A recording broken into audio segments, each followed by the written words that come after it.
American Catholic History is brought to you by the StarQuest Production Network and is made possible by our many generous patrons. If you'd like to support the podcast, please visit sqpn.com/give.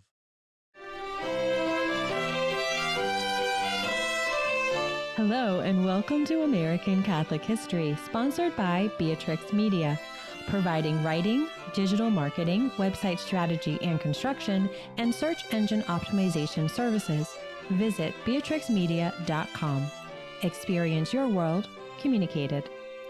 If you like American Catholic history, please help others find it by sharing this episode and giving us a 5-star rating wherever you get your podcasts. I'm Noëlle Crowe. And I'm Tom Crowe. Today we're talking about a priest who was murdered in cold blood 100 years ago this week.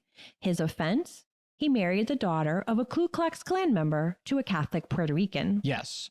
Father James Coyle was pastor of St. Paul Parish in Birmingham, Alabama from 1904 until his death in August 1921. He was much beloved among his parishioners, respected by most non-Catholics, and his shocking death and the sham trial of the murderer really meant the beginning of the end for the KKK in Alabama. There is a lot going on here, so let's just dive right in. We'll explore the elements of this story as we go along. Absolutely.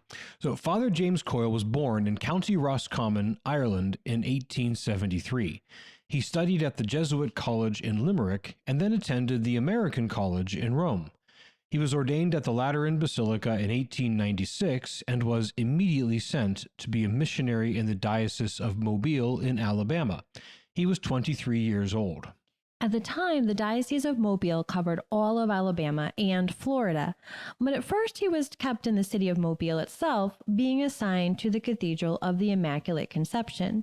He served capably there and then a few years as chaplain at a boys' boarding school before being assigned as pastor at St. Paul Parish in Birmingham. And this is where the story really picks up. Yes, the city of Birmingham was only about 33 years old when Father arrived. It had been founded in 1871 as an industrial center and was actually named after the English industrial city of Birmingham to emphasize its industrial birth. Due to its nearness to key natural resources, plus the lack of organized labor there at the time, Birmingham was able to grow very rapidly, and it became a major rival to industrial cities in the Northeast and Midwest very quickly. It was actually known as the Pittsburgh of the South and also the Magic City due to its incredible growth in steel and other manufacturing. Right, and though it was only 33 years old, it was already at about 300,000 people when Father Coyle arrived. So that's just incredible growth. Well, things were booming in the early decades of the 20th century in Birmingham, and the massive brick Gothic church of St. Paul was the major Catholic church in town. It was neatly situated on the same block as the county courthouse, and the only building between these two imposing edifices was the parish rectory. So Father Coyle was a recognized figure in town from being so centrally located. Every evening after dinner, he could be found on the rectory porch swing, praying his breviary. But it wasn't just the prominent location of St. Paul that helped him gain notice. He was also very involved. He was chaplain to the Knights of Columbus, a member of the Ancient Order of Hibernians, chaplain to a number of ethnic societies, and a member of the local country club. He mixed well throughout society. He was also a prolific writer. He would write poetry as well as articles and op-eds for the local paper, weighing in on matters important to his flock, or defending the rights and good names of Catholics, immigrants, and others who were out of society's good favor. This effort was important because as Birmingham grew rapidly, so did anti-Catholic sentiment. The major anti-Catholic movement in this era was the Ku Klux Klan. Now, we've not talked about the KKK much in this podcast yet. When we've talked of violent anti-Catholicism, it has been from the Know-Nothings. They figured in episode 51 when Know-Nothings tarred and feathered Father John Baptist and left him for dead. And in episode 80, we talked about how they rioted in Philadelphia in 1844, leaving dozens of Catholics dead and a good many Catholic houses and businesses and a couple of churches burned to the ground. The KKK was, in a way, hoping to complete what the Know-Nothings started. So, a quick history of the KKK.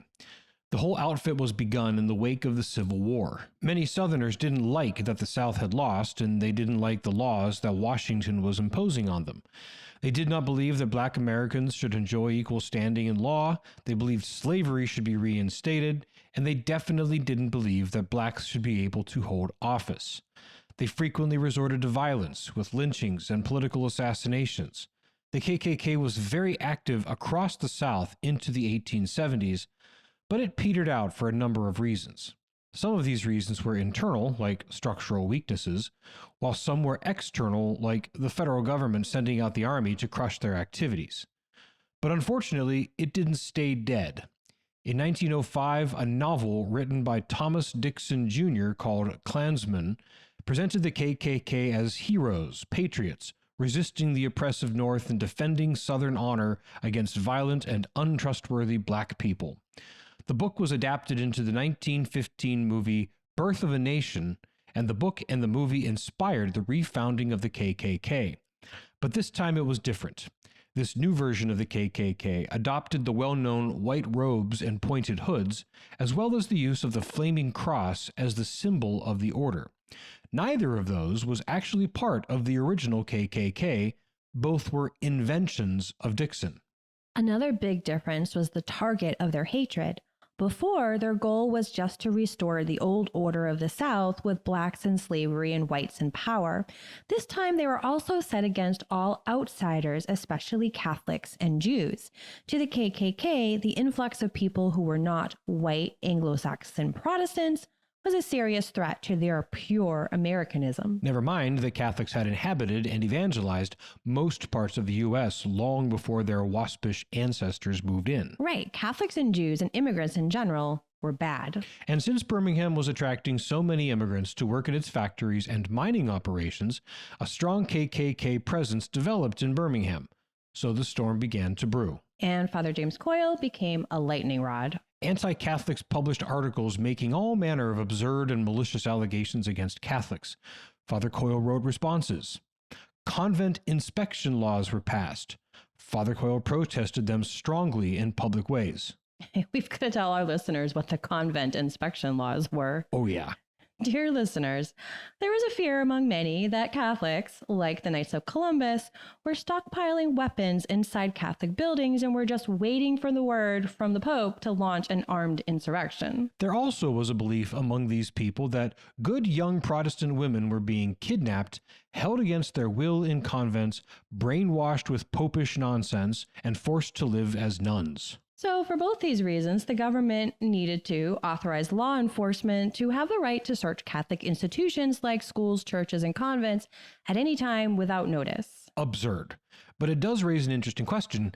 Just how many good Protestant families had a daughter just randomly vanish, never to be heard from again? I know. It seems like there would have to have been quite a few to justify something like this weird suspicion. Yeah, or they just needed to manufacture an excuse to harass Catholics. More likely. Yeah. But through all of this, Father Coyle kept his good humor and his wits, and he continued to be a friend to immigrants and blacks. In letters to the paper, he refuted the arguments against Catholicism, advocated for the rights of Catholics and immigrants in general, and he calmly but firmly pushed back against the libelous articles. He kept his peace and gained great respect among many. He was probably the most well-known Catholic in Alabama and certainly was the most respected. One friendly Protestant minister said of him, "There goes one of the simplest, most natural, and most scholarly men that ever preached the gospel in this town. Father Coyle is a graduate of university, but a poor fellow unlearned like me can talk with him all afternoon and never even suspect that he is conversing with a superior person. His clear, wide open, and wide apart blue eyes, his firm chin, high and noble brow, and the whole contour of his face and head invite confidence, affection, and admiration. Divest him out of his clerical dress, and you would pick him out in any company as clear-headed, clean-hearted fellow who'd go you for a 10-mile walk in the country with a good cigar and a better story at the end of the jaunt." But he also had very sincere and very dangerous enemies. He received death threats, and the diocese was informed by the FBI that multiple threats against his life were very real. A major source of these threats was the Birmingham chapter of the KKK. The chapter was very new, and a charter member of that chapter was a local Methodist minister, Reverend Edwin Stevenson. Stevenson was known as the marrying parson because he was always to be found at the courthouse, ready to marry any couples who came for their license. The county courthouse, of course, was right next to St. Paul Church, and Reverend Stevenson and his wife lived just a couple blocks up the road. This meant that to get to the courthouse, Reverend Stevenson had to walk right past St. Paul's every day. So Reverend Stevenson and Father Coyle knew each other, even if they weren't on the best of speaking terms. As you might imagine, that wasn't by Father Coyle's choice. He would happily have welcomed Stevenson for a friendly conversation, but Stevenson wouldn't have it. To him, Catholics were the worst, and Father Coyle was, as he's put it, one of humanity's biggest enemies. The Stevensons had a daughter, Ruth, and they naturally filled Ruth's head with all manner of malicious stories about Catholics. But Ruth proved to be more credulous than her parents wished. Ruth would on occasion visit St. Paul Church to enjoy the peace and wonder at the beauty she found there. One day when she was 12, she went up on the porch of the rectory to speak with Father Coyle as he was sitting there. She began to ask him about Catholics and Catholicism and the stuff she saw in the church. Father Coyle, of course, was happy to answer her questions. She was fascinated. Her father found out about this, and he beat her severely and warned her never to go near Father Coyle again. He threatened that if he found her there, he would burn down that church and do violence to Father Coyle. Well, if you want to encourage a free-spirited child to do something, the best way to do that is to forbid it, especially in violent terms. Seriously. Yeah. As Ruth got older, her interest in Catholicism remained, but she kept it carefully hidden from her father. In 1920, when she was 18, she actually took instruction in the faith and was baptized Catholic in the spring of 1921. When her father found out about this supreme insult and betrayal, he was enraged. Ruth fled their home and went to live with a Catholic family. But since her father was still her legal guardian, he was able to have the police force her to return to his home. He tied her to her bed and beat her mercilessly. Her mother stuffed a rag in her mouth to stifle the screams. This time, he said that if he caught her near the Catholics again, he would kill her and Father Coyle. Ruth was now more committed than ever to getting away from her father. She would be legally freed from her father's control on her 21st birthday, but that was 2.5 years away. The other means of being legally emancipated from him was marriage. Fortunately for her, she had a proposal on the table. A wallpaper hanger who had lodged with the Stevensons a number of years before had proposed marriage to her.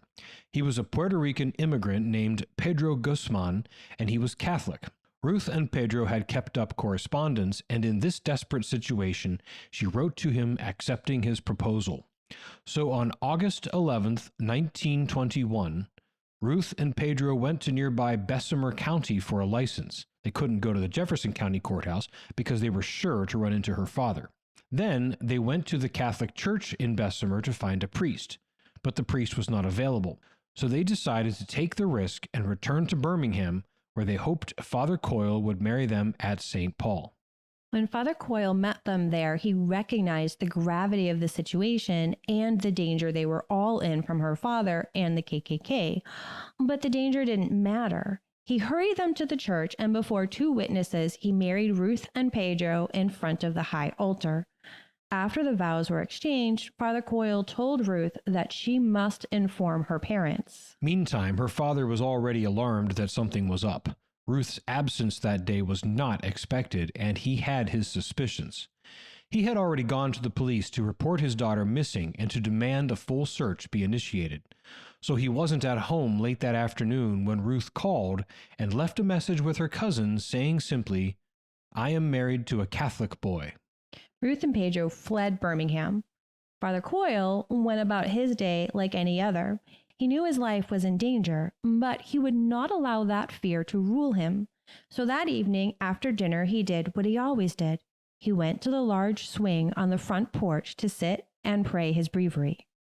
But as he prayed, Reverend Stevenson, now fully aware of what had taken place and who had done it, mounted the stairs to the rectory porch, walked over to Father Coyle, pulled a pistol from his pocket, and shot the priest 3 times.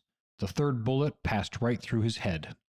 Stevenson then strode calmly to the courthouse next door, where he surrendered himself to the police, stating simply, "I just shot the priest." Father Coyle was rushed to the hospital, but he died soon after from his wounds. Father's body lay in state in St. Paul's for 2 days. Thousands came to pay their respects and mourn the brave, beloved priest. Bishop Allen of Mobile came to offer the funeral mass. Thousands came to the mass, including multiple bishops and many priests. During his sermon, though his voice faltered more than once, Bishop Allen said, "Father Coyle was a zealous and devoted missionary. He labored and preached the word of God in season and out of season, visiting the sick, instructing the little ones of the poor and needy and afflicted. He especially labored to bring the people to the holy sacrifice of the Mass." Bishop Allen also called Father Coyle a martyr to duty.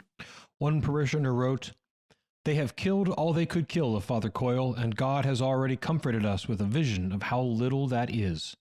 His tragic taking off has only underscored the simple gospel he was always expounding by word and example. If the words were written in fire, they could not be burned more indelibly into the hearts of the Catholics of the district. Blessed are ye when men shall revile you and persecute you, and shall say all manner of evil against you falsely for my sake. Rejoice and be exceedingly glad, for great is your reward in heaven." Perhaps the best epitaph for Father Coyle was written by his own hand. The last thing he wrote in the church notice book before his murder was, "Give. Give until it hurts. Then and only then is there sacrifice." The brutal murder caused a sensation beyond the Catholic sphere and beyond Birmingham. Some did sympathize with Stevenson, viewing Father Coyle's actions as indefensible, but many, many more were repulsed by the murder and by its religious motivation. The trial became a national story, with reporters from as far away as New York and San Francisco covering it for their papers. The Ku Klux Klan held fundraisers statewide to raise money for Stevenson's defense. They hired the brilliant young lawyer Hugo Black, a future senator and future justice of the Supreme Court, to make the defense. Black was not yet a member of the KKK, but would become one in 1923. The trial was a farce. The presiding judge was a member of the KKK, as were a number of members of the jury. Every procedural ruling went against the prosecution, including dismissing the testimony of at least one eyewitness for the most ridiculous reasons. Witnesses for the prosecution were routinely asked about being Catholic as a way to discredit their testimony in the eyes of the jury. When Pedro Guzman was called to the stand, Black had the lights dimmed and the window shades drawn to accentuate his darker complexion. Every trick was used to play to the jury's anti-Catholic and anti-immigrant bigotries. Stevenson's defense was, first, that Father Coyle had attacked him and he fired in self-defense, and second, temporary insanity. Never mind that these two lines of defense are contradictory. It's not insanity if you're acting in self-defense. Neither defense, even considered on its own, had a leg to stand on. The physical evidence didn't support his story that Father attacked him, and not a single eyewitness supported that story. Plus, given the many threats of violence Stevenson had uttered over the years, it's hard to say that he acted merely in a moment's rush of emotion. But none of that mattered. He was found not guilty by reason of temporary insanity. He was free to go. But life didn't return to normal for him. He was a hero to some, but many others no longer welcomed him in their polite society, and his daughter, his only child, never reconciled with him. The implications for Catholics in Alabama and more broadly in the South were mixed. In the short term, violence against Catholics increased as KKK members felt emboldened by this very public acquittal. But in the long term, the effect was the opposite. Public sentiment at large went against the Ku Klux Klan and religious bigotry in general. 20 years after the killing, a parishioner of St. Paul wrote, "The death of Father Coyle was the climax of the anti-Catholic feeling in Alabama. After the trial, there followed such revulsion of feeling among the right-minded who before had been bogged down in blindness and indifference that slowly and almost unnoticeably the Ku Klux Klan and their ilk began to lose favor among the people." And it is true, the KKK, which ruled city and county governments across the South in the early 1920s, had shrunk considerably by 1930 and was effectively gone by the 1940s. Ever since Father Coyle's death, an annual Mass has been offered at St. Paul's in commemoration of Father Coyle and to pray for reconciliation, healing, and an end to racial and sectarian violence. And Father's death has been a touch point for that work. In 1969, St. Paul's became the cathedral of the new Diocese of Birmingham, and as you can imagine, Father Coyle's witness was a powerful motivator for those fighting for civil rights in that era. Today, the Father James E. Coyle Memorial Project exists to foster respect, justice, and peace among all God's children. They are presently preparing a documentary about his life. We will link to their website in our show notes. And while, over the past 100 years since his death, great progress has been made in fostering respect, justice, and peace among all God's children, much work remains to be done. It is for us all to work towards this goal and to follow Father Coyle's last advice. Give. Give until it hurts.